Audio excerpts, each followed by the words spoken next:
I'm Antonia Hamilton at the Institute of Cognitive Neuroscience. I study autism, and in this project we are interested in understanding more about autism. It's a neurodevelopmental disorder that affects about 1% of the population, but it can be quite tricky to diagnose because a diagnosis of autism is based on people's behaviour in a variety of clinical tests. But we know that people may use different brain systems and different strategies to pass these tests.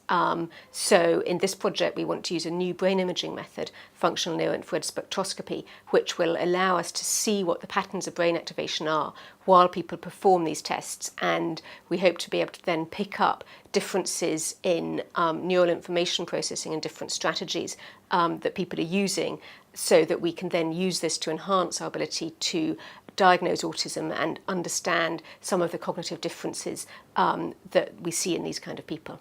Hello, my name is Professor Paul Burgess and I work here at the Institute of Cognitive Neuroscience. So this is an exciting new project where we hope to develop methods for diagnosis of autism. And the way that we want to do this is by leveraging the way in which autistic people are as different from each other as they are from the rest of us. And we're going to look at their social interaction abilities, and we're going to look at their abilities to decide for themselves what they want to do and how they approach things. FNIRS gives us an advantage over traditional methods like fMRI because you can study people in the natural world doing the kinds of behaviours that they would naturally do. In fMRI, you're very constrained about what you can do.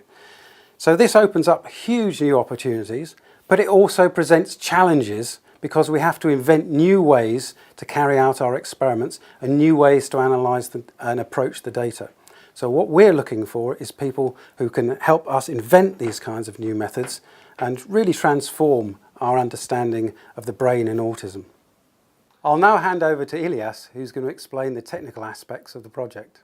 My name is Ilias Taktsidis and I'm coming from the Department of Medical Physics and Biomedical Engineering. So I'm going to introduce to you our new neuroimaging technology that's called functional near-infrared spectroscopy, or FNIRS. It's an optical technique. It uses light, near-infrared light, to probe in the brain, to probe the cortex. What actually happens, near-infrared light is absorbed by certain substances in our blood, and the main ones are the hemoglobins that carry the oxygen. So we have oxygenated and deoxygenated hemoglobin, and these two substances have different colors depending on the oxygenation levels. So our technology can actually quantify those levels of oxygenation.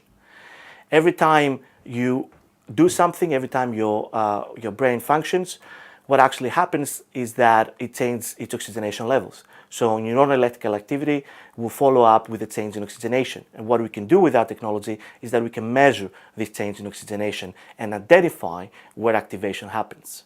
We can do this on multiple locations over the head, so we can create an image of this activation. UCL is a very unique place where we have support from the engineering and the physics, the Department of Medical Physics and Biomedical Engineering, but also the neuroscience, the Department of Institute of Cognitive Neuroscience. Is the right place to do this multidisciplinary, very translational research.